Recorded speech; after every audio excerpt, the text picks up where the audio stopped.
രാഹുൽജി, നമസ്കാരം, വണക്കം. നമസ്കാരം നമസ്കാരം നമസ്കാരം. വീണ്ടും DMWയിൽ സന്ധിക്കാൻ സാധിച്ചതിൽ വളരെയധികം സന്തോഷം. ഇത്തവണ നമ്മൾ എടുക്കുന്ന ടോപ്പിക് കുറച്ച് വിവാദപരമായിട്ടുള്ള ടോപ്പിക്കാണ്. തിരുപ്പുറം കുണ്ട്രം, നമ്മുടെ തമിഴ്നാട്ടിലെ മുരുകന്റെ 6 പടை വീടുകളിൽ ഒന്നായിട്ടുള്ള തിരുപ്പുറം കുണ്ട്രത്തിലെ കൽത്തൂണിൽ ദീപം തെളിയിക്കാനുള്ള കോടതി ഉത്തരവുണ്ടായിട്ട് പോലും അവിടെ ദീപം തെളിയിക്കാനായിട്ട് അവിടുത്തെ ഗവൺമെന്റ് സമ്മതിക്കുന്നില്ല. G, what is happening in Tamil Nadu? ഇത് ഹിന്ദുക്കൾക്കെതിരെയുള്ള കടുത്ത അനീതിയായിട്ട് താങ്കൾക്ക് തോന്നുന്നില്ലേ? അതെ, ഇത് മതേതരത്വത്തിന്റെ താങ്കളുടെ ആംഗിളിൽ നിന്ന് നോക്കുമ്പോൾ ഇത് വലിയൊരു സംഭവമായിട്ടാണോ താങ്കൾ കാണുന്നത്? അവിടെ ദീപം തെളിയിക്കേണ്ട എന്നാണോ താങ്കളുടെ നിലപാട്? What you think? രണ്ട് കാര്യങ്ങൾ. ആ വാക്ക് വളരെ പ്രസക്തമാണ്. അങ്ങ് പറഞ്ഞത്, ശ്രീ ധനുഷ് പറഞ്ഞ ആ വാക്ക്. അതായത് പലപ്പോഴും നമ്മുടെ നാട്ടിൽ ഒന്നെങ്കിൽ സോ കോൾഡ് വർഗീയം, ഇൻ കോട്സ് വർഗീയം, അല്ലെങ്കിൽ മതേതരം, ഈ രണ്ട് സ്റ്റാൻസുകളാണ് ഉള്ളത്. വർഗീയം എന്ന് പറയുമ്പോൾ കോൺഗ്രസ്സുകാരും കോൺഗ്രസ് സെൻട്രൽ ലെഫ്റ്റ് നിൽക്കുന്ന കോൺഗ്രസും കമ്മ്യൂണിസ്റ്റുകാരും ഇടതുപക്ഷക്കാരും പറയും BJP വർഗീയമാണ്, വലതാണെന്ന്. BJPക്കാർ പറയും മറ്റൊരു മതേതരമാണ്. ഇത് രണ്ടുമല്ലാതൊരു മതസൗഹാർദ്ദത്തിന്റെ ലൈനുണ്ട്. ഞാൻ ഈ ചാനൽ ചർച്ചയ്ക്ക് ദേശീയ മാധ്യമങ്ങളിലൊക്കെ ഇരുന്നുകൊണ്ട് ഒരു മതസൗഹാർദ്ദത്തിന്റെ മധ്യപാത കൂടെ പറയാം. ആദ്യം ഇതിന്റെ കോണ്ടെക്സ്റ്റ് ഒന്ന് അറിയണം. ഏകദേശം 106 വർഷം 1920 ഇതിന്റെ ഓണർഷിപ്പ് സെറ്റിൽ ചെയ്തു. ഹിന്ദു കമ്മ്യൂണിറ്റിക്ക് അനുകൂലമായി ടെമ്പിൾ അഡ്മിനിസ്ട്രേഷന് ഈ ഹില്ലിന്റെ എല്ലാം അധികാരമുണ്ട് എന്ന് പറഞ്ഞ് കാര്യങ്ങൾ സെറ്റിൽ ചെയ്തു. 2 സേക്രഡ് സൈറ്റ്സ് ആണ് ഈ ഹില്ലിലുള്ളത്. ഈ തിരുപ്പുറക്കുണ്ട്രം എന്ന് പറയുന്ന മധുരയുടെ അടുത്തുള്ള ഒരു ഏൻഷ്യൻ സുബ്രഹ്മണ്യ സ്വാമി ടെമ്പിൾ ഉണ്ട്. നമ്മുടെ പഴനി മുരുകന്റെ അല്ലെങ്കിൽ ലോർഡ് മുരുകന്റെ 6 പടൈ വീട് എന്നാണ് നമ്മൾ ഹിന്ദുക്കൾ വിശ്വസിക്കുന്നത്. ഇതിനോട് അനുബന്ധമായിട്ട് തന്നെ സിക്കന്ദർ ബാദുഷാ ദർഗ എന്നാണ് നമ്മുടെ മുസ്ലിം സഹോദരങ്ങൾ വിശ്വസിക്കുന്നത്. 1-2 അങ്ങോട്ടും ഇങ്ങോട്ടും തർക്കമൊക്കെ ഉണ്ടായിട്ടുണ്ട്. അതായത് അവിടുത്തെ animal sacrifice, non vegetarian food, ഇത്തരം കാര്യങ്ങൾ പറയുന്നുണ്ട്. അപ്പൊ ഹിന്ദുക്കൾക്ക്, പ്രത്യേകിച്ച് ഹിന്ദുക്കളിലെ വലിയൊരു വിഭാഗത്തിന് ഡിറ്റിയുമായിട്ടും ദേവതയുമായിട്ട് ബന്ധപ്പെട്ട് നോൺ വെജിറ്റേറിയൻ അടക്കമുള്ള കാര്യങ്ങൾക്ക് യോജിപ്പില്ലാത്തതുകൊണ്ട് അതൊരു കോൺട്രവേഴ്സിയും മറ്റുമായി. ഒക്ടോബർ 2025 മദ്രാസ് ഹൈക്കോർട്ട് തിരുപ്പുറക്കുണ്ട്രം എന്ന് തന്നെ ഇതിനെ വിളിക്കണമെന്നും സിക്കന്ദർ മലൈ എന്ന് വിളിക്കരുതെന്നും അവിടെ ആനിമൽ സാക്രിഫൈസ് ഒക്കെ അവിടെ പ്രൊഹിബിറ്റും മറ്റൊക്കെ ചെയ്തു. കാർത്തികേയ ദീപമാണ് പിന്നീട് വലിയൊരു ഫ്ലാഷ് പോയിന്റ് ആയിട്ട് വന്നത്. അതായത് ടെമ്പിൾ മണ്ഡപത്തിന്റെ സൈഡിൽ ഒരു കാർത്തികേയ ദീപം വെളിയുന്നു. അപ്പൊ ഒരു കാര്യം കൂടെ ശ്രദ്ധിക്കണം. ഇനിയാണ് ഡെപ്തും ഡീറ്റെയിൽസും വരുന്നത്. നമ്മുടെ ഹിന്ദു പെറ്റീഷണേഴ്സ് ഡിമാൻഡ് ചെയ്തത് ഒരു അഡീഷണൽ ദീപം കൂടി ഒരു സ്റ്റോൺ പില്ലറിന്റെ മേളിൽ ലിറ്റ് ചെയ്യണമെന്നാണ്, ദീപത്തൂൺ എന്ന് വിളിക്കുന്നത്. അതായത് ഓൾറെഡി ഉള്ള ദീപത്തിന്റെ കൂടെ രണ്ടാമതൊരു ദീപത്തൂൺ കൂടി വേണം. അപ്പൊ നമ്മുടെ ജസ്റ്റിസ് GR സ്വാമിനാഥൻ, അദ്ദേഹം വളരെ പ്രമുഖനായ ജഡ്ജിയാണ്. അദ്ദേഹത്തിനെതിരെ DMK അടക്കം ഇംപീച്ച്മെന്റുമായിട്ട് മൂവ് ചെയ്തിട്ടുണ്ട്. അദ്ദേഹം വലതുപക്ഷക്കാരനാണ്, RSSകാരനാണെന്ന് പറയുന്നത്.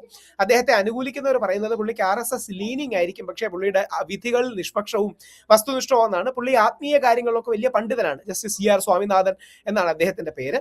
അപ്പോ ഇത് തമിഴ്നാട്ടിൽ ഒരു ഫ്ലാഷ് പോയിന്റ് ആയി മാറി. ഈ ഫ്ലാഷ് പോയിന്റ് എന്ന വാക്ക് വളരെ ഇമ്പോർട്ടന്റ് ആണ്. കാര്യം ഒരു സമൂഹത്തിലും ഫ്ലാഷ് പോയിന്റുകൾ ശരിയല്ല. അത് ഹിന്ദുക്കളും ക്രിസ്ത്യാനികളും തമ്മിൽ ശരിയല്ല, ക്രിസ്ത്യാനികളും മുസ്ലിങ്ങളും തമ്മിൽ ശരിയല്ല, മുസ്ലിങ്ങളും ഹിന്ദുക്കളും തമ്മിൽ ശരിയല്ല. നമുക്കൊരു കൺസെൻസസ് ആണ് വേണ്ടത്. ഇപ്പൊ യഥാർത്ഥത്തിൽ ശ്രീ വിജയ്, അദ്ദേഹത്തിന്റെ ബർത്ത്ഡേ ആയിരുന്നല്ലോ, അദ്ദേഹം ആ ദിവസം DMK ഗവൺമെന്റ് 246 കോടി രൂപ ഹിന്ദു അമ്പലങ്ങളിൽ നിന്നെടുത്ത് കൊമേഴ്ഷ്യൽ കോംപ്ലക്സും ബാക്കി മണ്ഡപങ്ങളും ഒക്കെ നിർമ്മിക്കാൻ തീരുമാനിച്ചു. വിജയ് ഒരു ക്രിസ്ത്യാനിയാണ്, പക്ഷേ വിജയുടെ ഗവൺമെന്റ് വന്ന് TVK ഗവൺമെന്റ് വന്ന് റദ്ദാക്കി. ഹിന്ദുക്കൾക്ക് അനുകൂലമായി ഒരു സമീപനം എടുത്തു. അടുത്ത ദിവസം എന്നാൽ ബാലൻസ് ചെയ്യാനായിരിക്കാം, അല്ലെങ്കിൽ ആദ്യം ചെയ്തത് ബാലൻസ് ചെയ്യാനായിരിക്കാം, തിരുപ്പുറക്കുണ്ട്രത്തിന്റെ വിഷയത്തിലും BJPയുടെ നിലപാടിനോട് എതിർപ്പുള്ള ഒരു നിലപാടെടുത്ത് അങ്ങനെയല്ല, പഴയ രീതി തുടർന്നാൽ മതി എന്ന് പറയുകയുണ്ടായി. നമ്മുടെ മദ്രാസ് ഹൈക്കോർട്ട് അതിന്റെ 2 മെമ്പർ ബെഞ്ച് ജനുവരി 6 ഈ ദീപത്തൂൺ കത്തിക്കാമെന്ന് പറഞ്ഞു. പക്ഷെ ഇപ്പൊ അത് സുപ്രീം കോടതിയിൽ ചലഞ്ചിന് പോയിരിക്കുകയാണ്. അപ്പൊ എന്റെ അഭിപ്രായത്തിൽ എന്താ അറിയാമോ, ഇവിടെ ഒരു നമ്മുടെ മുസ്ലിം സഹോദരങ്ങളെ നമ്മൾ മനസ്സിലാക്കിയാൽ അവർക്ക് ഒരു ദീപം കത്തിക്കുന്നതോ ദീപത്തൂണ് കത്തിക്കുന്നതോ അല്ല പ്രശ്നം. ഇത് നമ്മൾ ഹിന്ദുക്കൾക്ക് മനസ്സിലാവാത്തതുകൊണ്ടാണ്. അവരുടെ ഇൻസെക്യൂരിറ്റി 1 ഇഞ്ച് കൊടുത്താൽ തൂമ്പ കയറ്റുമോ എന്നുള്ളതാണ്. അതായത് ഒരു സൂചി കയറ്റാൻ സ്ഥലം കൊടുത്താൽ തൂമ്പ കയറ്റുമോ എന്നാണ്. മുനമ്പത്തിലും അത് തന്നെ വിഷയം. ഞാൻ ഏതെങ്കിലും ഒരു ഇൻസിഡന്റ് ഉണ്ടോ ഹിന്ദുക്കൾ തൂമ്പ കയറ്റിയ ഇൻസിഡൻസിൽ ഒന്നാണ്, അല്ലെങ്കിൽ ഒന്നെന്ന് അവർ പെർസീവ് ചെയ്യുന്നതാണ്, ബാബറി മസ്ജിദ് രാമജന്മഭൂമി വിട്ടുതരാൻ തയ്യാറായിരുന്നു. ഒരുപാട് പേര് അതിന് പോസിറ്റീവായിരുന്നു. അപ്പോൾ 30,000 അമ്പലങ്ങളുടെ ക്ലെയിം വന്നു. 3,000 എന്ന് ചിലരും 30,000 അമ്പലങ്ങൾ എന്ന് പലരും പറഞ്ഞു. ഇതിന്റെ ഏറ്റവും വലിയ തെളിവെന്താ? ഇങ്ങനെ പറഞ്ഞു എന്നുള്ളതിന്റെ തെളിവെന്താ? സാക്ഷാൽ RSSന്റെ സർസംഘചാലകായ മോഹൻ ഭഗവത്ജി വരെ പറഞ്ഞു, എല്ലാ പള്ളികളുടെയും താഴെ പോയി ശിവലിംഗം തിരയേണ്ട. അപ്പോൾ കേരളത്തിലും സൗത്ത് ഇന്ത്യയിലും അത് കുറവാണെങ്കിലും നോർത്തിൽ പല സ്ഥലങ്ങളിലും, നോർത്തിലൊരു ഇൻവേഷന്റെ ചരിത്രമുണ്ട്, ഇല്ലെന്ന് പറഞ്ഞിട്ട് കാര്യമില്ല. നോർത്തില് ഹിന്ദു അമ്പലങ്ങളുടെ മേളിലൊരു അധിനിവേശത്തിന്റെ ചരിത്രമുണ്ട്. സോമനാഥ് അതിന്റെ ലക്ഷണങ്ങളാണ്. കാശി സംഭൽ കലാപത്തെ കുറിച്ച് കേട്ടിട്ടുണ്ടോ ജി? 100% അത് എത്ര തെറ്റാണ്. അധികം ഇന്ത്യ അമ്പലങ്ങൾ നമ്മുടെ പൊളിച്ച് അവിടെ അല്ല പള്ളികളാക്കിയിട്ടുണ്ട് ഹിന്ദു താങ്കൾക്ക് ക്ലെയിം അറിയാമോ? 100 ക്ലെയിം 100% തെറ്റാണ്. എന്തുകൊണ്ടാണെന്ന് പറയാം. നരേന്ദ്രമോദിയെ വിശ്വാസമാണല്ലോ. സാക്ഷാൽ നരേന്ദ്രമോദി കൽക്കി അമ്പലത്തിന് വേണ്ടി അവിടെ നിന്ന് 20 കിലോമീറ്റർ മാറി അവിടെ കല്ലിട്ടിട്ടുണ്ട്. അവിടുത്തെ നമ്മുടെ അദ്ദേഹത്തിന്റെ പേര് ഞാൻ വിട്ടുപോയി, അവിടുത്തെ ഒരു സ്വാമി, എനിക്ക് ആ സ്വാമിയെ വ്യക്തിപരമായിട്ട് അറിയാം, കോൺഗ്രസിൽ നിന്ന് വന്നതാണ്, ഇപ്പം BJP-യിൽ അദ്ദേഹം ചേരുകയും ചെയ്തു, മോദിജിയെ ഇഷ്ടപ്പെട്ട്. കൽക്കി വരും എന്ന് പറയുന്ന ഒരു കൽക്കി ധാം അവിടെ വേറെ ഉണ്ട്. അപ്പൊ ഈ ശംഭാളിൽ നമ്മൾ പ്രശ്നം ഉണ്ടാക്കുന്നതിന് എന്താ അർത്ഥം? ശംഭാളിൽ നമ്മൾ പ്രശ്നം ഉണ്ടാക്കുന്നതല്ലല്ലോ ജി. ശംഭാളിൽ അവിടെ കലാപം നടന്ന ശേഷം അവിടെ അകത്ത് ഒരു കറണ്ട് കട്ട് ചെയ്യാൻ പോലും ആ ഏരിയയിലോട്ട് ഒരാൾക്ക് പോലും കയറാനുള്ള അധികാരമില്ലായിരുന്നു. അത് താങ്കൾക്ക് അറിയാമെന്ന് ഞാൻ വിചാരിക്കും. പാർഷ്യലി അല്ലല്ലോ, അത് എത്ര റിപ്പോർട്ടുകളുണ്ട്. എന്തുകൊണ്ട് പാർഷ്യലി എന്ന് പറയാം? ഇത്രയും ബ്രൂട്ടൽ മെജോറിറ്റിയോടെ യോഗി ആദിത്യനാഥ് അല്ലേ ഇവിടെ ഭരിക്കുന്നത്. അവിടെ വേറെ ആർക്ക് വാഴാനും അല്ലെങ്കിൽ വേറെ ആർക്ക് നിയമം ലംഘിക്കാനും സ്പേസ് ഉണ്ട്? ഇതിന്റെ പ്രശ്നം എന്താ? അതായത് അവിടെ ഒരു കൽക്കി ജനിക്കുമെന്ന് പറയുന്ന ഒരു സ്ഥലമാണ് ഈ സംഭാളിലെ ഈ പ്രത്യേക അമ്പലം / പള്ളി. അറിയാം, കൽക്കി അവതാരം അവിടെ വരുമെന്നാണ് ചില ആൾക്കാർ വിശ്വസിക്കുന്നത്. അപ്പൊ നേരെ തിരിച്ച് ഈ കൽക്കി ധാം എന്ന് പറയുന്ന മറ്റൊരു സ്ഥലം തന്നെയുണ്ട്. ശ്രീ പ്രമോദ് കൃഷ്ണനാണ് അതിന്റെ ലീഡ് എടുക്കുന്നത്. പ്രമോദ് കൃഷ്ണൻ കോൺഗ്രസിൽ നിന്നപ്പോൾ അദ്ദേഹം ഒരു സന്യാസി പാരമ്പര്യത്തിൽ വരുന്നതാണ്. ആചാര്യ പ്രമോദ് കൃഷ്ണൻ എന്നാണ് പേര്. ഞാനും അദ്ദേഹം കൂടെ അയോധ്യയിൽ വെച്ച് ഒരുമിച്ച് കണ്ടിരുന്നു. അദ്ദേഹം കോൺഗ്രസിൽ നിന്നപ്പം പോലും മോദിജിയെ ഇഷ്ടപ്പെടുന്ന ഒരു കോൺഗ്രസ്സുകാരനായിരുന്നു. റൈറ്റ് ലീനിങ് എന്നൊക്കെ വേണമെങ്കിൽ ബ്രോഡ്ലി പറയാൻ കഴിയുന്ന, അല്ലെങ്കിൽ ഹിന്ദുത്വ ലീനിങ് എന്നോ ഹിന്ദു ലീനിങ് എന്നോ സെക്യുലറെങ്കിലും ഹിന്ദു വിശ്വാസങ്ങളോട് ചേർന്ന് നിൽക്കുന്ന വ്യക്തിയായിരുന്നു. നമ്മുടെ മോദിജി മറ്റൊരു അമ്പലം ഉദ്ഘാടനം ചെയ്തിട്ടുണ്ട്, കൽക്കി ധാം എന്ന് പറഞ്ഞ്. അപ്പൊ ഈ ശംഭാളിലെ ഈ പള്ളി പിടിച്ചെടുക്കുന്നതിന് എന്തർത്ഥമുള്ളത്?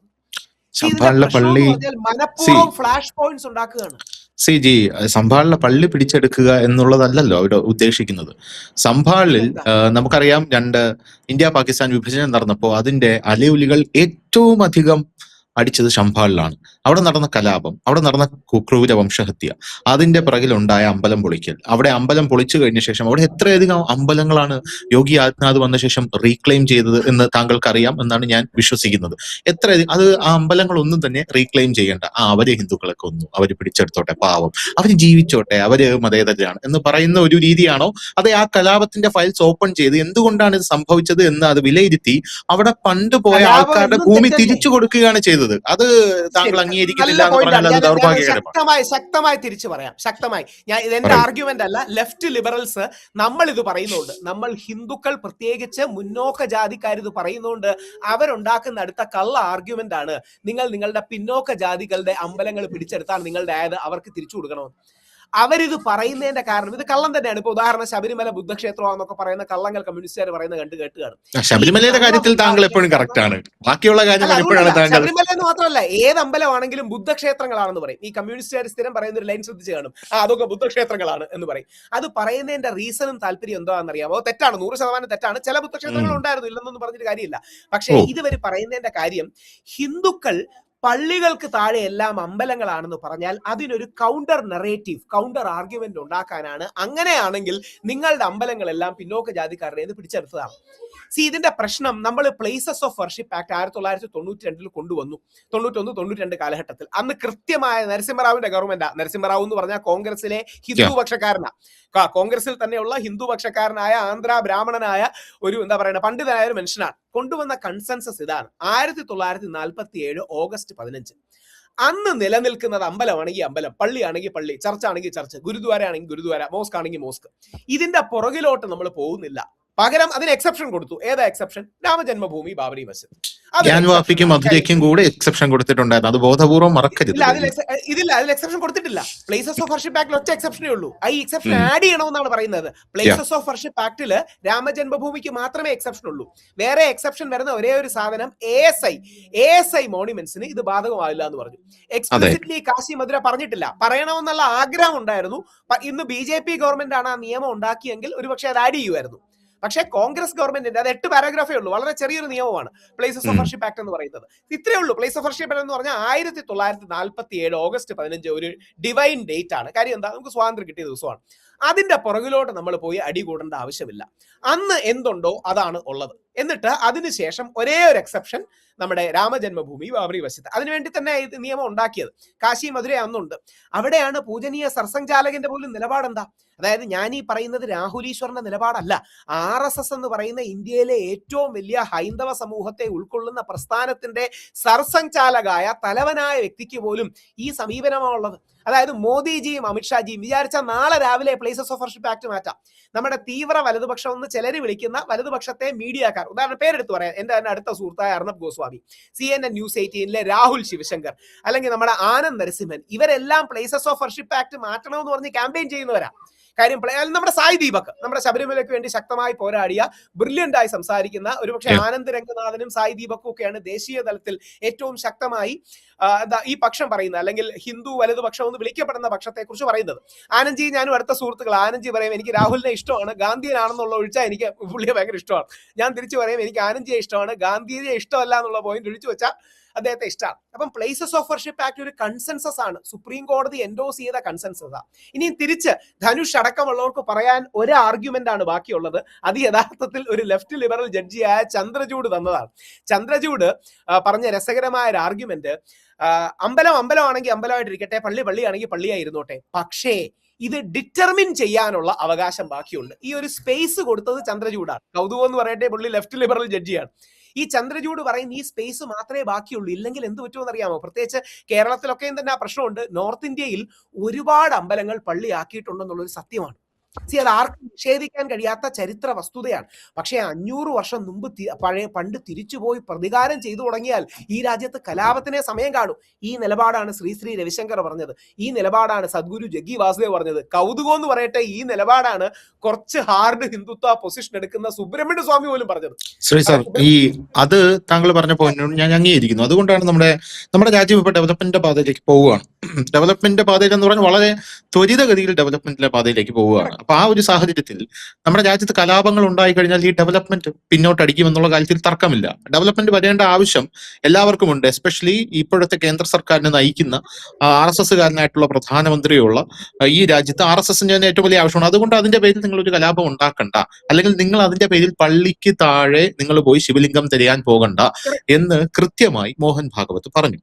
ഈ പറഞ്ഞ ആ ഒരു പ്രസ്താവന ഉണ്ടല്ലോ, ഇപ്പോ ഇസ്ലാമിന് എങ്ങനെയാണ് മക്ക മദീന, ഇസ്ലാമിന് എങ്ങനെയാണ് ഇപ്പോ ഡിസ്പ്യൂട്ട് നടക്കുന്ന അൽ അക്സ പള്ളി, അതുപോലെ ഹിന്ദുക്കൾക്കായോ ഒരു അയോധ്യ മാത്രമേ ഉള്ളൂ, ഹിന്ദുക്കൾക്ക് ഒരു മധുര മാത്രമേ ഉള്ളൂ, ഒരു ഗ്യാൻവാപ്പി മാത്രമേ ഉള്ളൂ. ഈ 3 കാര്യങ്ങളാണ് ചോദിക്കുന്നത്. ഈ മൂന്ന് കാര്യങ്ങൾ ഞാൻ വളരെ ജെന്യുവിനായിട്ട് ഒരു കാര്യം ചോദിക്കട്ടെ. ഈ അയോധ്യ രാമക്ഷേത്രം ആ സമയത്ത് അവിടെയുള്ള മുസ്ലിങ്ങൾ ഇവിടെയുള്ള ഹിന്ദുക്കൾക്ക് വിട്ടു തന്നിരുന്നുവെങ്കിൽ ഇന്ന് ലോക മുസ്ലിങ്ങളുടെ നിലവാരം എവിടെ എത്തുമായിരുന്നു? അതായത് ഇസ്രായേലിനടക്കം അവർക്ക് പറയാനായിട്ട് സാധിക്കുമായിരുന്നു, ഞങ്ങൾ ആരുടെയും ഭൂമി കൈയേറുന്ന ആളല്ല. നിങ്ങൾ ഇന്ത്യയിലേക്ക് നോക്കൂ, അവിടെ ഒരു ക്ലാസിക് എക്സാമ്പിൾ ഉണ്ട്, അയോധ്യ രാമക്ഷേത്രം, അത് ഞങ്ങൾ അവർക്ക് വിട്ടുകൊടുത്തു എന്നുള്ളൊരു ക്ലാസിക് എക്സാമ്പിൾ ഉണ്ട്. ഇതെന്തുകൊണ്ട് ഇവർ വിട്ടുകൊടുക്കാൻ തയ്യാറാകുന്നില്ല എന്നുള്ളത് എന്റെ ഒരു ചോദ്യമാണ്. ഇതിന്റെ പിന്നിൽ ആരാണ് കളിക്കുന്നത്? പൊളിറ്റിക്സ് ആണോ? ഒരു വലിയ രീതിയിൽ 90 to 95% ഇൻ സ്പിരിറ്റ് ധനുഷ് പറഞ്ഞ സത്യമാണ്. ശ്രീ രവിശങ്കർ അടക്കം ഈ പോയിന്റ് ചാമ്പ്യൻ ചെയ്ത് ഓൾമോസ്റ്റ് വിക്ടറിയുടെ അടുത്തെത്തിയതാണ്. അതുകൊണ്ടാണ് ശ്രീ രവിശങ്കറിനെ സുപ്രീം കോടതി നേരിട്ട് മീഡിയേഷന് വേണ്ടി നിയമിച്ചു. അത് വലിയൊരു കാര്യമാണ്. അതായത് സുപ്രീം കോടതി പോലെ ഇന്ത്യയുടെ പരമോന്നത നീതി കോടതി അതായത് ലോ ബാക്ക്ഗ്രൗണ്ട് ഒന്നും ഇല്ലാത്ത ഒരു ആത്മീയ നേതാവിനോട് റിക്വസ്റ്റ് ചെയ്യുകയാണ്, നിങ്ങൾ എങ്ങനെങ്കിലും ഒരു കൺസെൻസസ് ഉണ്ടാക്കി ഈ വിഷയത്തിന് ഒരു അവസാനം വേണ്ടി. ആദ്യത്തെ ഡിവിഷൻ ഓർമ്മയുണ്ടോ എന്നറിയില്ല, 3 ഭാഗിച്ചു. അതായത് RSSന്റെ നേതൃത്വത്തിൽ അല്ലെങ്കിൽ നിയന്ത്രണത്തിൽ 1, 2 നിർമോഹി അഖാഡയ്ക്ക് 1, അത് കോൺഗ്രസ്സുകാരോട് അലൈൻ ചെയ്ത് നിൽക്കുന്നതാണ് ഈ നിർമോഹി അഖാഡ, 3 മുസ്ലിം. അപ്പം വീണ്ടും ഒരു തർക്കവും പ്രശ്നം വന്നു. ഈ 3 ഡിവൈഡ് ചെയ്ത് അവിടെ വീണ്ടും അടിയും പ്രശ്നങ്ങളും ആവും. ഈ 3ന്റെ പേര് അങ്ങോട്ടും ഇങ്ങോട്ടും ആവും. അവസാനമാണ് സുപ്രീം കോടതി ഒരു കൺസെൻസസ്, പേരില്ലാതെ സുപ്രീം കോടതി ഒരു വിധി എഴുതി. മിക്കവാറും ചന്ദ്രചൂഡാണ് അത് എഴുതി എന്നാണ് പറയപ്പെടുന്നത്. ആ വിധിയിൽ അവർക്ക് നഷ്ടമാകുന്നതിന്റെ ഇരട്ടി ഏക്കറുകൾ അവിടെ അയോധ്യയിൽ കുറച്ച് മാറി വേറൊരു സ്ഥലത്ത് കൊടുത്തു, പകരം ഇവിടെ രാമജന്മഭൂമിക്ക് കൊടുത്തു. ഇനി ഒരു കൗതുകം കൂടെ അറിയണം, ഞാൻ നമ്മുടെ പ്രാണപ്രതിഷ്ഠാ ദിവസം ആ പള്ളിയിലും പോയതാ, ഇപ്പോഴും എന്റെ ഫോട്ടോകളൊക്കെ ഉണ്ട്. അവിടുത്തെ മുസ്ലിം കുട്ടികളുടെ ഒക്കെ വീഡിയോ ഞാൻ എടുത്തിട്ടുണ്ട്. അവരൊക്കെ പറയുന്നത് അമ്പലം വരട്ടെ, ഇവിടെ പള്ളി വരട്ടെ എന്നുള്ളതാണ്. ഇനി അടുത്ത ശരിക്കും വിമർശിക്കേണ്ട പോയിന്റ് എവിടെയാണെന്ന് അറിയുമോ? ഈ ഹാർട്ട് ലൈൻ ഇസ്ലാമിസ്റ്റുകളെ, ആ പള്ളിക്ക് ഇവരാരും ഒരു ഹെൽപ്പും ചെയ്യുന്നില്ല. ഞാൻ അവിടെ ചെന്ന് പള്ളിക്കും എൻ്റെതായ കോൺട്രിബ്യൂഷൻ കൊടുത്തു, രാമജന്മഭൂമിയിലും എൻ്റെതായ കോൺട്രിബ്യൂഷൻ കൊടുത്തു. പക്ഷേ മുസ്ലിം സമൂഹത്തിൽ നിന്ന് വലിയൊരു വിഭാഗം ഇതൊരു പരാജയത്തിന്റെ ചിഹ്നമായി കാണുകയും അവിടുത്തെ ബാബറി മസ്ജിദ് എന്നാണ് ആദ്യം പേരിടാൻ ഉദ്ദേശിച്ചത്. പിന്നെ ആ പേര് കോൺട്രവേഴ്ഷ്യൽ ആവും എന്ന് പറഞ്ഞാൽ പേര് മാറ്റി ഇപ്പോൾ പ്രവാചകൻ മുഹമ്മദ് നബിയുടെ പേരിൽ ഒരു മസ്ജിദ് എന്നാണ് അത് അറിയപ്പെടുന്നത്. അവിടെ ഒരു പ്ലാൻ ഒക്കെ വരച്ചു വെച്ചിട്ടുണ്ട്, എന്റെ ഫോട്ടോകളൊക്കെ ഞാൻ അയച്ചു തരാം. അവിടെ ഒരു മുഖ്യധാര മുസ്ലിം സപ്പോർട്ട് ചെയ്യുന്നില്ല. കാര്യം സോക്കോൾ മുഖ്യധാര എന്ന് പറഞ്ഞുകൂടാ, ഹാർട്ട് ലൈൻ ആയിട്ടുള്ള ഒരുപാട് പേർ അതിനെ സപ്പോർട്ട് ചെയ്യണം. മുഖ്യധാര എന്ന വാക്ക് തെറ്റാണ്, ഞാൻ പിൻവലിക്കുന്നു. അപ്പൊ ഈ ഹാർട്ട് ലൈൻ ഇസ്ലാമിസ്റ്റുകൾ അതിനെ സപ്പോർട്ട് ചെയ്യുന്നില്ല. കാരണം അവരിതൊരു പരാജയത്തിന്റെ പാതയാണ്. ഏതുപോലെയെന്നും കൂടെ പറയാം, കേരളം കൂടെ കണക്ട് ചെയ്യാം. തീവ്ര ഇസ്ലാമിസ്റ്റുകൾ വാവരെ ഒരിക്കലും അംഗീകരിക്കില്ല. തീവ്ര ഇസ്ലാമിസ്റ്റുകൾക്ക് വാവർ യഥാർത്ഥത്തിൽ ഹറാമാണ് പലർക്കും. അയ്യപ്പനെ ദൈവീകമായി കാണുന്ന, അയ്യപ്പന്റെ അടുത്ത സുഹൃത്തായ, അമ്പലത്തോട് ഉത്സവം നടത്തുന്ന ഈ കോണ്ടെക്സ്റ്റില് ഇവര് വാവരെ അവർക്ക് ഇഷ്ടമല്ല. യഥാർത്ഥത്തിൽ വാവരടക്കം ഈ വെളുത്തയടക്കം നമ്മൾ പ്രൊമോട്ട് ചെയ്യേണ്ടതാണ്. എന്തുകൊണ്ടാണ്? നമ്മുടെ സിൻക്രറ്റിസത്തിന്റെ ഭാഗമാണ്.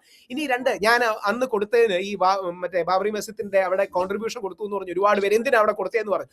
ഞാൻ പറഞ്ഞു യഥാർത്ഥത്തിൽ മുസ്ലിങ്ങളിലെ വലിയൊരു വിഭാഗം അവിടെ വരുന്നില്ല. നമുക്ക് വേണ്ട എന്താ, അവിടെയും ഒരു പള്ളി വരണം, എന്തെങ്കിലും ഒരു റീകൺസീലിയേഷന് പോകണം. ഒന്ന്. രണ്ട്, കാശി മധുര അടക്കമുള്ള കാര്യങ്ങൾ ആദ്യം സർസംഘ് ചാലക് പറഞ്ഞില്ലെങ്കിലും രണ്ടാമത്തെ നിലപാടിൽ പറഞ്ഞു, ഒരു ജുഡീഷ്യൽ കോൺഫ്രണ്ടേഷൻ ഇല്ലാതെ കൺസീലിയേഷൻ പോണോ. മോദിജി ഇപ്പൊ ഇരുന്നിട്ട് എത്ര വർഷമായി? 2 ടേം കഴിഞ്ഞു, 3ാമത്തെ ടേമിലേക്ക് എത്തുക. മോദിജിക്ക് ഫുൾ മെജോറിറ്റിയോടുകൂടി BJPക്ക് ഒറ്റയ്ക്ക് മെജോറിറ്റി ഉള്ളപ്പം പോലും ഈ വിഷയം എടുക്കാത്തതിന്റെ കാരണം ഈ വിഷയം എങ്ങനെ ഫയർ ഔട്ട് ചെയ്യുമെന്ന് അറിയില്ല, ഈ വിഷയം എങ്ങനെ പാൻ ഔട്ട് ചെയ്യുമെന്ന് അറിയില്ല. ശ്രദ്ധിച്ചോന്നറിയില്ല ധനുഷ്, നമ്മുടെ മോദിജിയാണ് മാതൃകയാക്കേണ്ടത്. മോദിജിക്ക് മുസ്ലിം വിരുദ്ധൻ എന്നൊരു തെറ്റിദ്ധാരണ പലരും ചാർത്തി കൊടുത്തു. മോദിജി പ്രധാനമന്ത്രി ആയതിനു ശേഷം ആദ്യമായിട്ട് ഏറ്റവും നല്ല ബന്ധം സ്ഥാപിച്ചത് ഗൾഫ് രാജ്യങ്ങളോടാണ്, ഈ മുസ്ലിം രാജ്യങ്ങളോടാണ്. എന്നിട്ട് ഇപ്പം പോലും ഗൾഫിലെയും മറ്റ് ഭരണാധികാരി എഴുതിയ മൈ ബ്രദർ എന്നൊക്കെ എഴുതും. ഇത് അദ്ദേഹത്തിന്റെ നന്മയുമാണ്, അദ്ദേഹത്തിലെ രാഷ്ട്ര നേതാവിന്റെ, പൊളിറ്റീഷ്യൻ അല്ല രാഷ്ട്രതന്ത്രജ്ഞന്റെ മഹത്വമാണ്. ഈ റീച്ച് ഔട്ട് വളരെ പ്രധാനമാണ്. നമ്മുടെ നൂപുർ ശർമ്മയുടെ വിഷയം ഓർമ്മ കാണും. നൂപുർ ശർമ്മ BJPയുടെ സ്പോക്സ് പേഴ്സൺ ആണ്, അടുത്ത സുഷമാ സ്വരാജ് ആയിട്ട് വളർന്നു വരേണ്ട വ്യക്തിയാണ്. നമ്മളെല്ലാം വിചാരിച്ചാണ്, ബ്രാഹ്മണ പെൺകുട്ടിയാണ്. എനിക്ക് പേഴ്സണലി അറിയാം, ഞങ്ങൾ ഡൽഹി പോകുമ്പോൾ പലപ്പോഴും ചർച്ചയ്ക്ക് പോകും. നൂപുർ ശർമ്മയുടെ ഭാഗത്ത് നിന്ന് പറഞ്ഞുകൂടാത്തൊരു കാര്യം പറഞ്ഞു. നൂപുർ ശർമ്മ ശരിക്കും പറഞ്ഞാൽ ശരിയായില്ല, സംശയമൊന്നുമില്ല. പക്ഷെ നൂപുർ ശർമ്മ പറഞ്ഞത്, ഞങ്ങളുടെ മഹാദേവനെ, ഞങ്ങളുടെ പരമശിവനെ ഇങ്ങനെ പറഞ്ഞാൽ നിങ്ങളുടെ പ്രവാചകനെ എങ്ങനെ പറഞ്ഞൂടെ എന്നൊരു ലൈനാണ് യഥാർത്ഥത്തിൽ നൂപുർ ശർമ്മ ചോദിച്ചത്. പക്ഷേ യഥാർത്ഥത്തിലല്ല, അങ്ങനെ തന്നെയാണ് നൂപുർ ശർമ്മ ചോദിച്ചത്. നൂപുർ ശർമ്മയുടെ കയ്യിൽ നിന്നിട്ടൊന്നും പറഞ്ഞിട്ടില്ല. നൂപുർ ശർമ്മ ഖുറാനിലെ വാക്യങ്ങൾ കോട്ട് ചെയ്തു എന്നുള്ളത് മാത്രമേ അവിടെ സംഭവിച്ചിട്ടുള്ളൂ. ശരിക്കും അതിന്റെ ഏറ്റവും ഖുറാനിലെ വാക്കുകൾ മിസ്കോട്ട് ചെയ്തില്ല, അല്ല, ഖുറാനിലെ വാക്കുകൾ കോണ്ടെക്സ്റ്റ് ഇല്ലാതെ കോട്ട് ചെയ്തു എന്നുള്ളതല്ല. ഇങ്ങനെ ഒരു കണ്ടീഷൻ പറഞ്ഞു, ഞങ്ങളുടെ മഹാദേവനെ അല്ലെങ്കിൽ ശിവനെ, ശിവലിംഗത്തെ നിങ്ങൾ ഫൗണ്ടൻ ആണെന്ന് പറഞ്ഞു കഴിഞ്ഞാൽ തിരിച്ചിങ്ങനെ ഞാൻ പറഞ്ഞാലോ എന്നാണ് ചോദിച്ചത്. പക്ഷേ BJP ഇതുവരെ നൂപുർ ശർമ്മയെ തിരിച്ചെടുത്തിട്ട് പോലുമില്ല. അത് BJP ഭാഗത്ത് അനാവശ്യമായ എന്താ പറയാ ചെയ്തലാണെന്നാണ് എന്റെ അഭിപ്രായം. ഞങ്ങളൊക്കെ നൂപുർ ശർമ്മയെ തിരിച്ചെടുക്കണമെന്ന് ക്യാമ്പയിൻ ചെയ്ത ഒരു തെറ്റ് പറ്റി. നൂപുർ ശർമ്മ സ്ത്രീ ആയതുകൊണ്ടാണോ പറഞ്ഞു? അല്ല, അതുകൊണ്ടല്ല സാർ. നൂപുർ ശർമ്മ കഴിവുള്ള ഒരു പെൺകുട്ടിയാണ്. ആ ഒരു അല്ല, എന്തുകൊണ്ടാണെന്ന് അറിയാം. ഇനി എന്തുകൊണ്ടാ?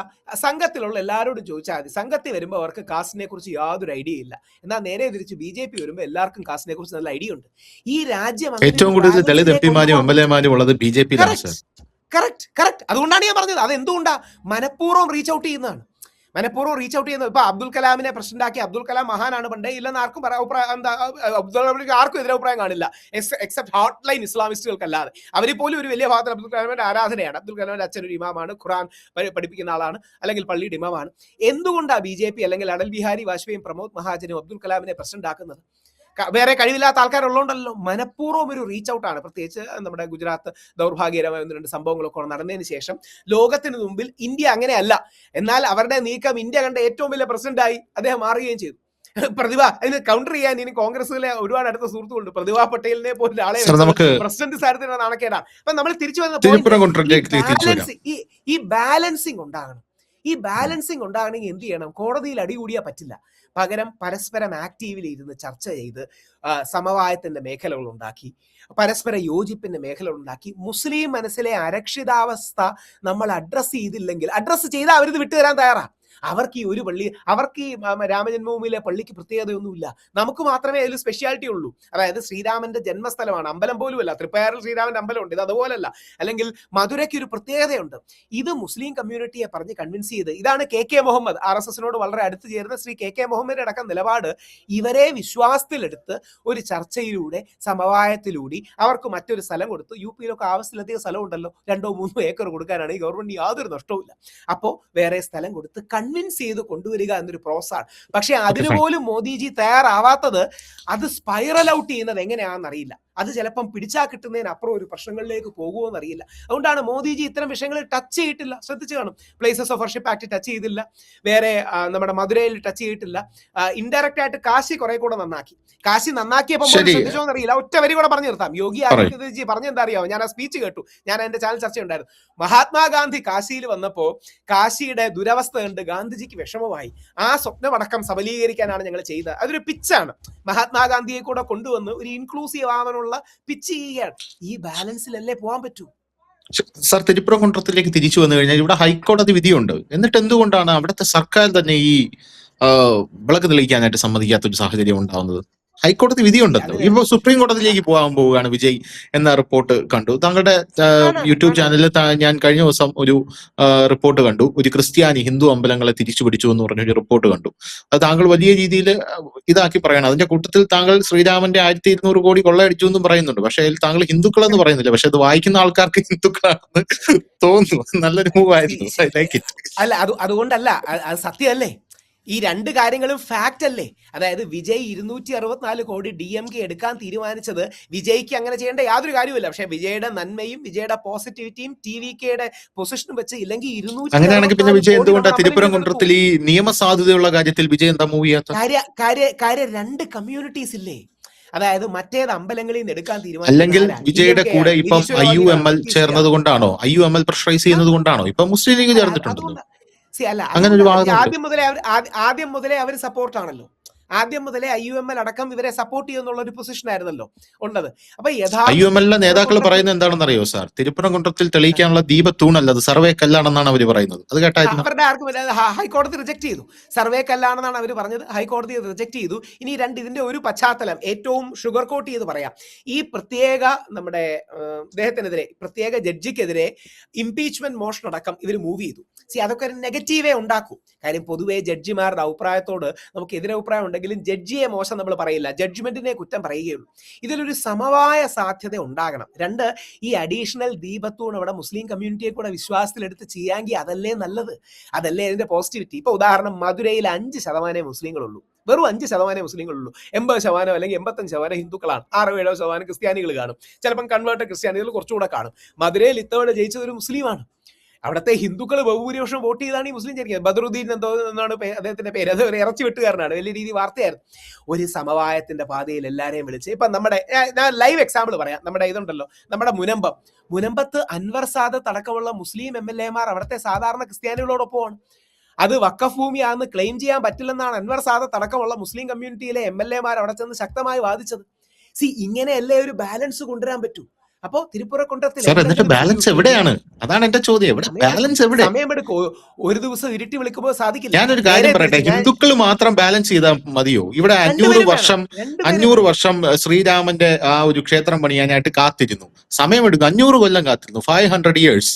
ഇവിടെ ഇപ്പൊ ബാലൻസ് ചെയ്യണമെന്ന് താങ്കൾ പറയുന്നു. ഓക്കെ, ശരി, ബാലൻസ് ചെയ്യാം. അങ്ങനെയാണെങ്കിൽ കോടതി പോകാം. കോടതിയും അനുവദിച്ചു. കോടതി അനുവദിച്ചപ്പോ ഭരണകൂടം പറയുകയാണ്, ഇല്ല, ഞങ്ങൾ കോടതി വിധി അംഗീകരിക്കില്ല എന്ന് പറയും. സുപ്രീം കോടതി പോകാൻ പോവുകയാണ്. സുപ്രീം കോടതിയിൽ ഹിന്ദു ധർമ്മ പരിഷത്ത് പോയപ്പോ സുപ്രീം കോടതി ആ ഇതെടുത്ത് തോട്ടിലെറിഞ്ഞു. എന്നിട്ട് സുപ്രീം കോടതി പറഞ്ഞത് ഇത് പൊളിറ്റിക്സ് ആണ്, ഈ പൊളിറ്റിക്സിന് സുപ്രീം കോടതി വലിച്ചഴിക്കരുതെന്നാണ് പറഞ്ഞത്. അതേ വിഷയത്തിലാണ് ഇപ്പോൾ വിജയ് സുപ്രീം കോടതിയിലേക്ക് പോകാൻ പോകുന്നത്. അപ്പൊ ആ ഒരു സാഹചര്യത്തിൽ ഈ ബാലൻസ് ചെയ്ത് അവരെ നമ്മൾ എങ്ങനെയാണ് ഇതിലേക്ക് കൊണ്ടുവരിക എന്നുള്ളതാണ് എന്റെ ചോദ്യം. ഞാനൊരു കാര്യം പറയട്ടെ, അതിന്റെ താഴെ ഒരു ദർഗയുണ്ട്. ഞാൻ പറയുന്നത് കേൾക്കൂ. അതിന്റെ താഴെ ദർഗയുണ്ട്. ആ ദർഗയുള്ള ആ ഒരു സ്ഥലം കോടതി പറഞ്ഞിരിക്കുന്നത്, ആ ദർഗയിൽ ആരാധിക്കേണ്ട ആവശ്യമില്ല, നിങ്ങൾ അവിടെ 2 വട്ടം മാത്രം ആരാധിച്ചാൽ മതി, റംസാനും ബക്രീദിനും മാത്രം അത് തുറന്നാൽ മതി എന്ന് കോടതിയാണ് സാർ പറയുന്നത്. ഇതിൽ കൂടുതൽ എന്ത് ബാലൻസ് ആണ് നമ്മുടെ ഭാഗത്ത് നിന്ന് ചെയ്യേണ്ടത്? ധനുഷ് ഒരു പക്ഷേ ശ്രദ്ധിക്കാത്തൊരു പോയിന്റ് പറയാം. ഈ കോടതി എന്ന് പറയുമ്പോഴും പറയുന്ന ജഡ്ജിയുടെ പശ്ചാത്തലം എന്താണ്? ഞാനത് പറയുന്നില്ല, അത് ജഡ്ജിയുടെ പശ്ചാത്തലം എന്ന് പറഞ്ഞാൽ എന്താ? ആ ജഡ്ജിക്കെതിരെ ഇംപീച്ച്മെന്റ് മോഷൻ മൂവ് ചെയ്യുകയാണ്. ജഡ്ജി പറയുന്നത്, ജഡ്ജി ഒബ്വിയസ്ലി ഒരു പാർട്ടിയോട് ചേർന്ന് നിൽക്കുന്ന ആളാണ്, അത് തെറ്റില്ല. പക്ഷേ ജഡ്ജിക്ക് അങ്ങനെ ഒരു പശ്ചാത്തലമുണ്ട്. ഈ കോടതികളെ കുറിച്ച് നമ്മൾ സവർണ ഹിന്ദുക്കൾ ശ്രദ്ധിക്കാത്തൊരു പോയിന്റ് പറയാം. ഈ നാട്ടിലെ ഏറ്റവും വലിയ സവർണ ഹിന്ദു എസ്റ്റാബ്ലിഷ്മെന്റ് ഏതാണ്?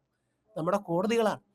ഈ നാട്ടിലെ ഏറ്റവും വലിയ സവർണ ഹിന്ദു താല്പര്യങ്ങൾ സംരക്ഷിക്കുന്ന എസ്റ്റാബ്ലിഷ്മെന്റ് നമ്മുടെ കോടതികളാണെന്ന് മറക്കരുത്. അതിനർത്ഥം ഇവർക്കെല്ലാം നാളെ സംവരണം കൊടുക്കണമെന്നല്ല. പകരം ഈ എസ്റ്റാബ്ലിഷ്മെന്റ് എല്ലാവരിലേക്കും റീച്ച് ഔട്ട് ചെയ്യുകയും അവരുടെ ക്രെഡിബിലിറ്റി നിലനിർത്തുകയും വേണം. ഞാനൊരു ഉദാഹരണം പറയാം, വെറുതെ ഈ ജഡ്ജിയെ തന്നെ ഒരു ഉദാഹരണം. ജഡ്ജിയുടെ പേര് പറയുന്നില്ല, എനിക്ക് അദ്ദേഹത്തെ ആത്മീയ കാര്യങ്ങൾ ബഹുമാനമുള്ളതുകൊണ്ട്. ഇന്നലെ ഒരു ചർച്ചിന്റെ പണി അവിടെ ഇദ്ദേഹം തടഞ്ഞു.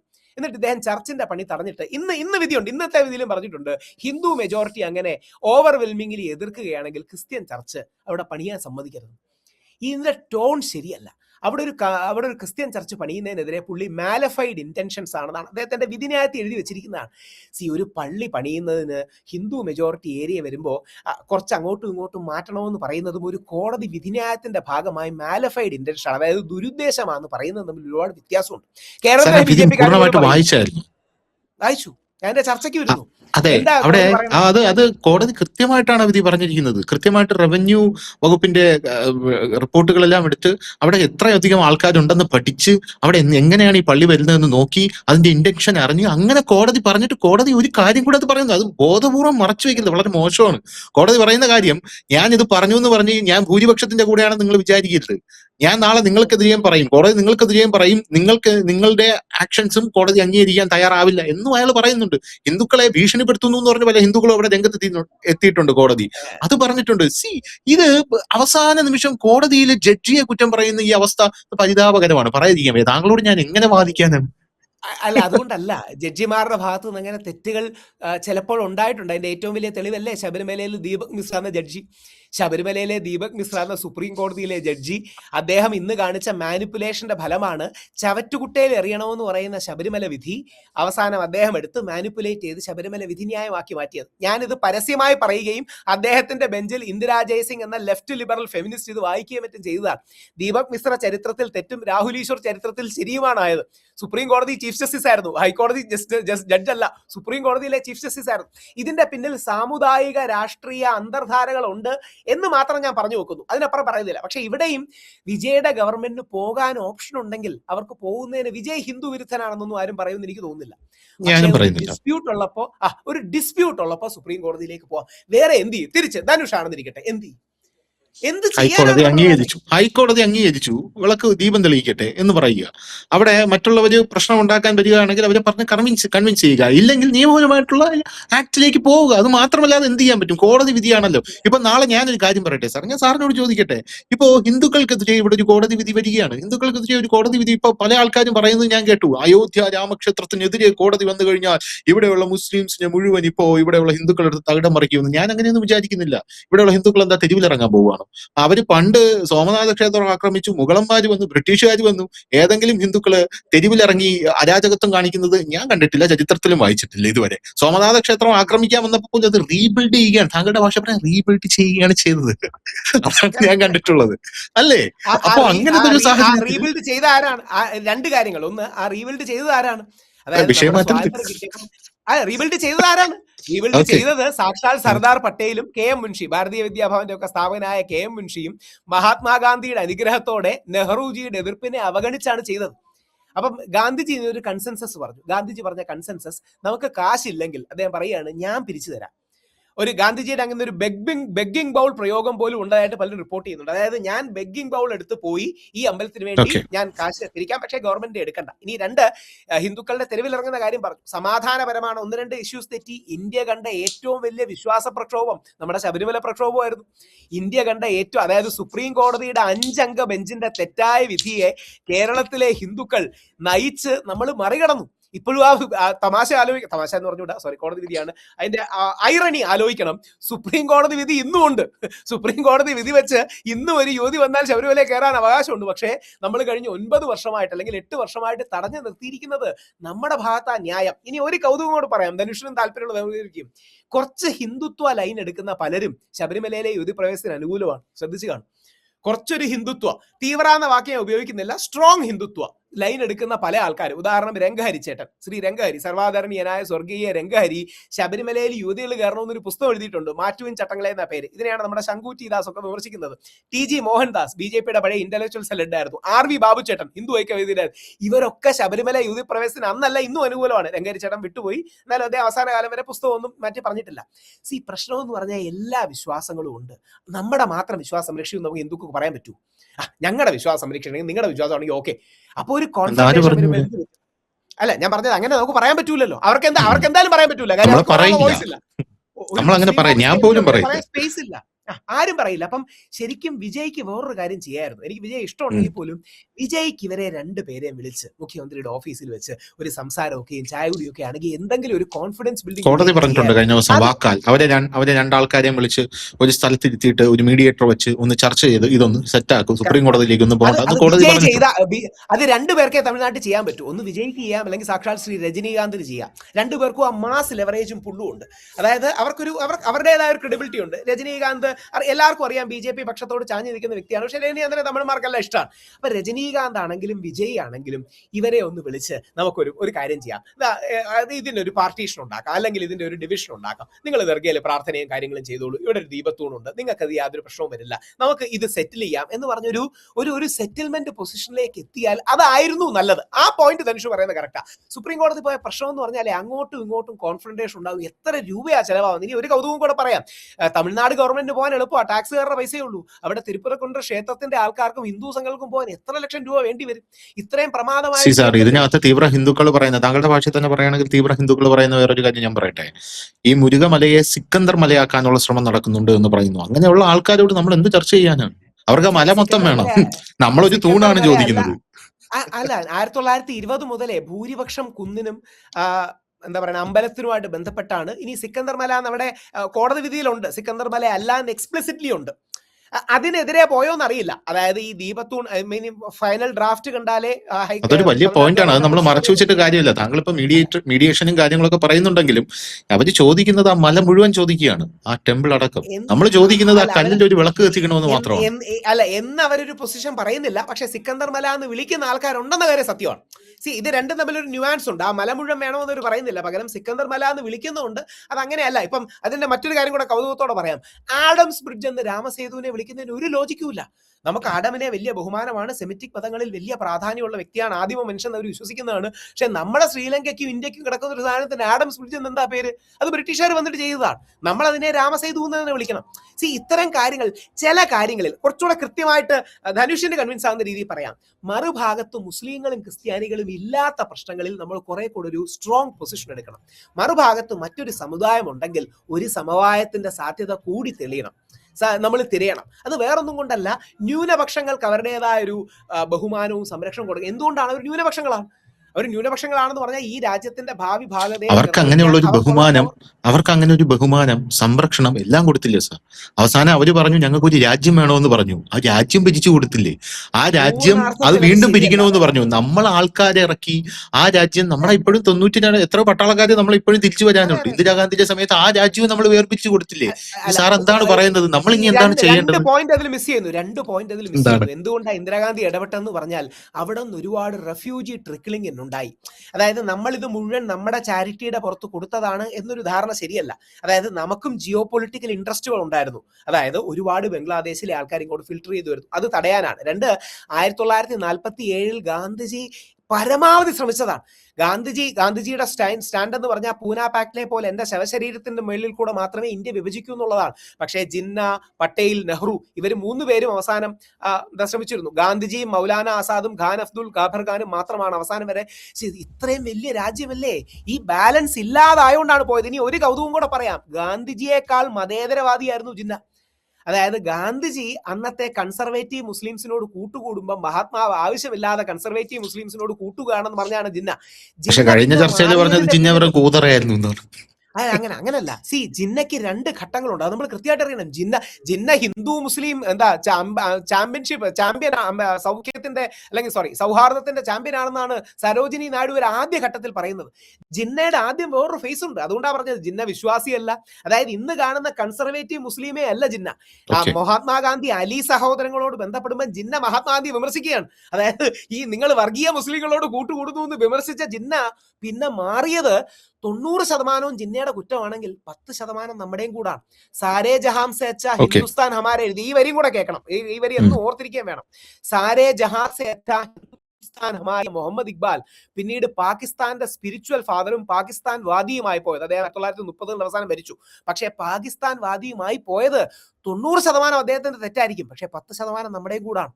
അതായത് ലോകത്തിലെ ഏറ്റവും നല്ല രാജ്യം എന്റെ ഹിന്ദുസ്ഥാനാണെന്ന് എഴുതിയ അലാമ മുഹമ്മദ് ഇക്ബാൽ പോലും പോയെങ്കിൽ അവിടുത്തെ ടെൻഷൻ, വർഗീയ കലാപങ്ങൾ, ഇങ്ങനെ പല പ്രശ്നങ്ങളും ഉണ്ട്. മുസ്ലിങ്ങളെ നമ്മുടെ കൂടെ നിർത്തേണ്ടത്, ഇന്ത്യയുടെ കൂടെ നിർത്തേണ്ടത് ഹിന്ദു കമ്മ്യൂണിറ്റിയുടെ ഒരു ഉത്തരവാദിത്വം കൂടിയാണ്. വേറൊന്നും കൊണ്ടല്ല, നമ്മളാണ് മെജോറിറ്റി. അത് നമ്മുടെ ദൗർബല്യമല്ല, നമ്മുടെ ഔദാര്യമല്ല, നമ്മളുടെ ഒരു ഒരു ചേട്ടൻ അനിയനോട് ചെയ്യേണ്ട ഉത്തരവാദിത്തമാണ്. ആ ചേട്ടൻ അനിയനോട് ചെയ്യുന്ന ഉത്തരവാദിത്തം ഇല്ലെങ്കിൽ ഈ രാജ്യം ഇന്ന രീതി നിലനിൽക്കില്ല. നമ്മുടെ രാജ്യത്ത് 10-20 കോടി 30 കോടി ഉണ്ടെന്നാണ്. 20 crores to 30 crore human beings ഉണ്ട്. ഇനിയും ഒരു കലാപം മോദിജി വന്നാൽ എന്തുകൊണ്ടാണ് യാതൊരു കലാപത്തിന് സ്കോപ്പും കൊടുക്കാത്തത്? പുള്ളി അതെല്ലാം അൾട്ടിമേറ്റ് രീതിയിൽ അടിച്ചമർത്തേണ്ട കാര്യം ഫ്ലെയർ അപ്പ് ചെയ്ത് ഏതെങ്കിലും രീതി പോയാൽ അത് ബിസിനസിനെ ബാധിക്കും, വികസനത്തെ ബാധിക്കും, ഗ്രോത്തിനെ ബാധിക്കും, ഇന്ത്യയെ ബാധിക്കും. അതുകൊണ്ടാണ് ഒരു കൗതുകത്തിൽ പാലസ്റ്റീനിൽ ആലോചിച്ച് നോക്കണം. പാലസ്റ്റീൻ എന്ന പണ്ട് മുതലേ നെഹ്റുവിയന്മാർ സപ്പോർട്ട് ചെയ്യുന്ന രാജ്യത്തിലും ആദ്യമായിട്ട് ഔദ്യോഗികമായി പോകുന്നത് നരേന്ദ്രമോദിയാണ്. ബാലൻസ് ചെയ്യാൻ അദ്ദേഹം ഇസ്രായേലിൽ പോയി, എന്നിട്ട് പാലസ്റ്റീനിലും പോയി. പാലസ്റ്റീന്റെ എന്നിട്ട് ഹയസ്റ്റ് ഓർഡർ അദ്ദേഹം മറ്റേ അവരുടെ ഏറ്റവും വലിയ പരമോന്നത ബഹുമതി സ്വീകരിച്ചു. എന്നിട്ട് നെഹ്റുജിയുടെ പേരിൽ അവിടുത്തെ ഇൻസ്റ്റിറ്റ്യൂഷൻസ് 500 കോടിയോ 560 കോടിയോ കൊടുത്തു. ഇതല്ലാതെ എന്ത് ചെയ്യും? നമ്മുടെ ആന്റി ടെററിസം, തീവ്രവാദമാണല്ലോ ഇസ്ലാമിനോട് നേരെ ഏറ്റവും ഉന്നയിക്കുന്ന ആരോപണം. നമ്മുടെ ഡീറാഡിക്കലൈസേഷൻ പോളിസിയും തീവ്രവാദ വിരുദ്ധ ഫ്രെയിംവർക്കും നമ്മുടെ ഇദ്ദേഹമാണ് ചെയ്തത്. സയ്യദ് ആസിഫ് ഇബ്രാഹിമാണ് ചെയ്തത്. മോദിജി മനഃപൂർവ്വം വെച്ചതാണ്. സയ്യദ് ആസിഫ് ഇബ്രാഹിമിനെ കൊണ്ടാണ് അദ്ദേഹം ചെയ്തത്. സയ്യദ് ആസിഫ് ഇബ്രാഹിം ആരാണെന്ന് പറഞ്ഞാൽ ഇന്ത്യയുടെ ആദ്യ IB ചീഫുകളിലൊന്ന്, മുസ്ലിം IB ചീഫാണ്. മോദിജിയെ കൊടുക്കാൻ ഇതിന് മുമ്പിരുന്ന ഗവൺമെന്റ് ഒരുപാട് ശ്രമിച്ചു. സയ്യദ് ആസിഫ് ഇബ്രാഹിമിനെ വെച്ചു. പുള്ളി പറഞ്ഞു ഒരു കാരണവശാലും ഞാൻ ചെയ്യില്ല. പുള്ളി ആ ഈമാൻ കാണിക്കുന്ന നല്ല ഇന്ത്യൻ സ്നേഹമുള്ള മുസ്ലിമാണ്. ഇതല്ലാതെ വേറെ എന്ത് ചെയ്യാനാണ്? MJ അക്ബറിനെ നമ്മുടെ മന്ത്രിയാക്കി എന്തുകൊണ്ടാണ്? ഒന്നാമത് BJP മുസ്ലിങ്ങളില്ല, അപ്പം കുറച്ച് പോപ്പുലർലി അക്സെപ്റ്റഡ് ആയ മുസ്ലിം. നമ്മുടെ അബ്ദുള്ള കുട്ടിയെ വിളിക്കുന്നത് എന്തുകൊണ്ടാണ്? അബ്ദുള്ള കുട്ടി ഇപ്പം ദേശീയ മുസ്ലിം ആണല്ലോ, ഇൻ കോട്ട്സ്. അബ്ദുള്ള കുട്ടിക്ക് തന്നെ ശ്രദ്ധിച്ചു കാണും, നമ്മുടെ തന്നെ 1-2 സുഹൃത്തുക്കളായ കടുത്ത ഹിന്ദുത്വവാദികൾ, തീവ്രാന്ന വാക്ക് പറയുന്നില്ല, കടുത്ത ഹിന്ദുത്വവാദികൾ BJPയിലേക്ക് വരുമെന്ന് പറഞ്ഞപ്പോൾ അബ്ദുള്ള കുട്ടി അതിൽ ഉടക്കി പോയി, വാട്സപ്പ് ഗ്രൂപ്പ് ലെഫ്റ്റായി എന്നൊക്കെ ചില വാർത്തകൾ വന്നിരുന്നു. ഒരു ബാലൻസ് പിടിക്കണം. മോദിജി അത് പിടിക്കുന്നുണ്ട്. കേരളത്തിൽ ശ്രീ രാജീവ് ചന്ദ്രശേഖർജി വലിയൊരു പരിധി വരെ അത് പിടിക്കുന്നുണ്ട്. AN രാധാകൃഷ്ണൻജി പിടിക്കുന്നുണ്ട്. നമ്മുടെ മമ്മൂട്ടിക്കെതിരെ പുഴു സിനിമ, അതിൽ ബ്രാഹ്മണ വിരോധം വന്നു എന്ന് ഒരു സാധനം കണ്ടു കാണും. പുഴു എന്നൊരു സിനിമയുണ്ട്. മമ്മൂട്ടി ഒരുപാട് പേര്, മമ്മൂട്ടി എന്ത് ചെയ്യാനാണ്, മമ്മൂട്ടി ഒരു സിനിമയിൽ അഭിനയിച്ചു എന്നേ ഉള്ളൂ. AN രാധാകൃഷ്ണൻ സാർ ശക്തമായ പോസ്റ്റ് ഇട്ടു, അങ്ങനെ മമ്മൂക്കയെ പോലൊരു മഹാനടനെ നിങ്ങൾ മോശമായി അധിക്ഷേപിക്കരുത്. ഇപ്പൊ മമ്മൂട്ടി കൊടുത്തത് എന്തുകൊണ്ടാണ്? മമ്മൂട്ടി മഹാനടനാണെന്നുള്ള ഒരു കാര്യം. പിന്നെ ഈ കമ്മ്യൂണൽ ബാലൻസിങ്ങും കൂടെ നോക്കും. ഇത് മാത്രമല്ല കേട്ടോ, കമ്മ്യൂണൽ ബാലൻസിങ്ങും കൂടെ നോക്കും. ഇല്ല, എന്തിന്? സത്യസന്ധമായി പറഞ്ഞാൽ ഇത് പലർക്കും ഇഷ്ടപ്പെടില്ല. കോടതികളിൽ ജഡ്ജിമാരെ എടുക്കുന്നതിന് പോലും കമ്മ്യൂണിറ്റി ബാലൻസ് അടക്കമുള്ള കാര്യങ്ങൾ നോക്കും. ഇത് രഹസ്യമായിട്ട് ചോദിച്ചിരുന്നാൽ മതി. കോടതികളിൽ ജഡ്ജിമാരെ അപ്പോയിന്റ് ചെയ്യാൻ ഇന്ന കമ്മ്യൂണിറ്റിയുടെ ആൾക്കാർ ഇല്ലാതിരിക്കരുത്, അവരും കൂടെ വേണം. ആ ജഡ്ജിമാരെ നന്നായിട്ട് ബാലൻസ് ചെയ്യും. ഉദാഹരണം, ശബരിമല സ്വർണ്ണക്കൊള്ളയിൽ ഏറ്റവും ഹിന്ദുക്കൾക്ക് അനുകൂലമായ വിധി പറഞ്ഞത് നമ്മുടെ ജസ്റ്റിസ് ബദറുദ്ദീനാണ്. ജസ്റ്റിസ് ബദറുദ്ദീൻ നമ്മുടെ അദ്വൈത സിനിമയിലെ പാട്ട് വരെ വിധിയിൽ എഴുതി വെച്ചിട്ടുണ്ട്. അതായത് ജസ്റ്റിസ് ബദറുദ്ദീൻ എന്ന് പറയുന്ന വ്യക്തി, അദ്ദേഹത്തെ കളിയാക്കി പലരും വിളിക്കുന്നതാണ് കേട്ടോ, വേറൊരു അർത്ഥത്തില്ല. ജസ്റ്റിസ് ബദറുദ്ദീൻ സംഘിയാണ് എന്ന് വിളിക്കുന്ന ആൾക്കാർ വരെയുണ്ട്. അതായത് പഞ്ചാഗ്നി മധ്യേ തപസ് ചെയ്താലും ഈ പാപകർമ്മത്തിന് പ്രതിക്രിയയാകുമോ എന്ന അദ്വൈതത്തിലെ പാട്ട് പുള്ളി വിധിന്യായത്തിൽ എഴുതി വെച്ചിട്ട് അദ്ദേഹം പറയുന്നുണ്ട്, വിശ്വാസികൾക്ക് അത്രമാത്രം വേദനിച്ചു. ഈ ഓവറോൾ ബാലൻസിങ്ങിന്റെ പേരാണ് നേഷൻ ബിൽഡിംഗ്. വേറെ എന്ത് ചെയ്യാനാ? ഈ ഓവറോൾ ബാലൻസിങ്ങിന്റെ പേരിൽ അവർ അങ്ങോട്ടും ഇങ്ങോട്ടും ഒക്കെ പോയി കൊടുക്കൽ വാങ്ങൽ, അതിൽ ആർക്കും നഷ്ടം ഉണ്ടാകരുത്, ആർക്കും വേദന ഉണ്ടാകരുത്. ഇപ്പം തിരുപ്പുറക്കുട്ടത്തിലും അത് തന്നെയാണ്. മുസ്ലിം കമ്മ്യൂണിറ്റി വിശ്വാസത്തിലെടുക്കുക, വിജയുടെ ആരുടെയെങ്കിലും അഷുറൻസ് കൊടുക്കുക.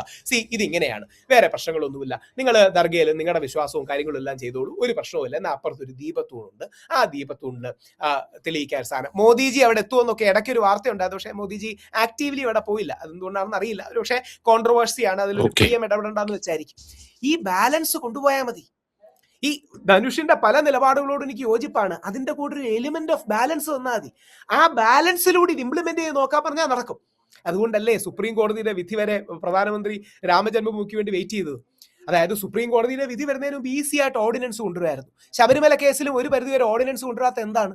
സുപ്രീം കോടതി ഇരിക്കുന്ന ഒരു കേസിൽ സർക്കാർ ഇടപെട്ട് ഓർഡിനൻസ് കൊണ്ടുവന്ന് പിന്നീട് അത് നാളെ മറ്റുള്ളവർക്കും ചെയ്തു കൊടുക്കാൻ പറയും, അതിന്റെ അടുത്ത ദിവസം വേറൊരാൾക്ക് ചെയ്തു കൊടുക്കാൻ പറയും. ഇപ്പൊ നമ്മൾ ഓർഡിനൻസിന്റെ റൂട്ട് പോകുന്നില്ല. സുപ്രീം കോടതിയിൽ എന്നാൽ ശക്തമായിട്ട് BJP സർക്കാർ സപ്പോർട്ട് ചെയ്തു. രണ്ട്, ഇന്ത്യ മുഴുവൻ ആദ്യം ഇത്രയും നന്നായിട്ട് ആർട്ടിക്കുലേറ്റ് ചെയ്ത് നമ്മുടെ ANAയുടെ സ്മിതയുടെ ഇന്റർവ്യൂവിൽ നരേന്ദ്രമോദിജി പറയുന്നുണ്ട്, പ്രധാനമന്ത്രിയാണ് പറയുന്നുണ്ട്, ആ 4 ജഡ്ജിമാരുടെ വിധിയോട് എനിക്ക് വിയോജിപ്പുണ്ട്. എനിക്ക് യോജിപ്പ് ജസ്റ്റിസ് ഇന്ദു മൽഹോത്രയാണ്. ആ ഭാഷയിൽ പോലും പുള്ളി ഒരു മിതത്വം കാണിച്ചു. പ്രധാനമന്ത്രിയല്ലേ, ആ സ്ഥാനത്തിരിക്കുമ്പോൾ അങ്ങനല്ലേ പറയാൻ പറ്റൂ. ഈ സ്റ്റേറ്റ് ക്രാഫ്റ്റ് കേരളത്തിലെ ഹിന്ദു പക്ഷത്ത് നിൽക്കുന്ന ആൾക്കാർ സ്വീകരിച്ചു കഴിഞ്ഞാൽ ഇവർക്ക് ഏറ്റവും കൂടുതൽ ക്രിസ്ത്യൻ മുസ്ലിം വിഭാഗങ്ങളിൽ നിന്ന് സ്വീകാര്യത ഉണ്ടാകും. ഇവർ കോൺഗ്രസിന് വോട്ട് ചെയ്യുന്നത് എന്തുകൊണ്ടാ? കോൺഗ്രസ് ഹിന്ദു പാർട്ടി ആയതുകൊണ്ടാ. അതായത് കോൺഗ്രസ് എന്ന് പറയുന്ന സോക്കോൾഡ് ഹിന്ദു പാർട്ടിയെ ഇവരാണ് മെജോറിറ്റി. മുസ്ലിം ലീഗും പണ്ട് കേരള കോൺഗ്രസും കോൺഗ്രസിനോട് ചേർന്ന് നിന്ന് എന്തുകൊണ്ടാ? കോൺഗ്രസ് ആണ് ഇന്ത്യ ഭരിക്കുന്ന പ്രധാന പാർട്ടി. BJPയോട് ഇവർ ചേർന്ന് നിൽക്കും. പക്ഷേ BJP ചേർന്ന് നിൽക്കണമെങ്കിൽ അവരെ കോൺഫിഡൻസിലേക്ക് എടുക്കണം. അതിന് മോദിജിയുടെ ലൈനോ രാജീവ് ചന്ദ്രശേഖർ ജൈനോ, എന്തിന് അമിത്ഷാജി പോലും ഒന്ന് ടോൺ ഡൗൺ ആയി ശ്രദ്ധിച്ചു കാണും. അമിത്ഷാജി പോലും ആദ്യത്തെ ഒന്ന് ടോൺ ഡൗൺ ആയി. കഴിഞ്ഞ 1000 വർഷങ്ങളിൽ ഏറ്റവും വലിയ മനുഷ്യൻ മഹാത്മാഗാന്ധി എന്നൊക്കെ അമിത്ഷാജി പറയുകയുണ്ടായി. ധനുഷിന് BJPയുടെ നേതാക്കളെ അറിയാമല്ലോ. അപ്പൊ എന്റെ ഈ പോയിന്റ് പെട്ടെന്ന് കിട്ടും. എപ്പം BJP നേതാക്കൾ ഗാന്ധിജിയെ ഇൻവോക്ക് ചെയ്യുന്നുണ്ടെങ്കിൽ മനസ്സിലായിക്കോണം ഒരു ടോൺ ഡൗൺ ചെയ്തു വരികയാണ്. എപ്പം ഒരു ഗാന്ധി, അതുകൊണ്ടാണ് ഗാന്ധി സങ്കല്പ യാത്രകൾ മോദിജി BJPക്കാരെ കൊണ്ട് നടത്തിയത്. ഓർമ്മ കാണും ഗാന്ധി സങ്കല്പ യാത്ര എന്ന് പറഞ്ഞാൽ രാജ്ഘട്ടിൽ BJPയുടെ ആ പരിപാടിക്ക് സാന്ദർഭികവശാൽ ഞാനവിടെ ഉണ്ടായിരുന്നു. അതായത് ഗാന്ധി തൊപ്പി വെച്ച് ഗാന്ധി സങ്കല്പ യാത്രകൾ. ഒരു മോഡറേഷൻ വേണം, അത്രേ ഉള്ളൂ. ഇത് ഗുരുജി ഗോൾവാർക്കറിന്റെ 2ാം ഘട്ടത്തിലെ നിലപാട് ഇതാണ് കേട്ടോ. ആദ്യ ഘട്ടത്തിൽ ക്രിസ്ത്യാനി മുസ്ലിം കമ്മ്യൂണിസ്റ്റുകാരും ശത്രുക്കളാണെന്ന് വിചാരധാരയിലുണ്ട്. പക്ഷെ 2ാം ഘട്ടത്തിൽ ഗുരുജിയും കുറെ കൂടെ മോഡറേറ്റ് ആയി. അല്ലാതെ എന്ത് ചെയ്യാനാണ്? there is no other way. There is so many other ways.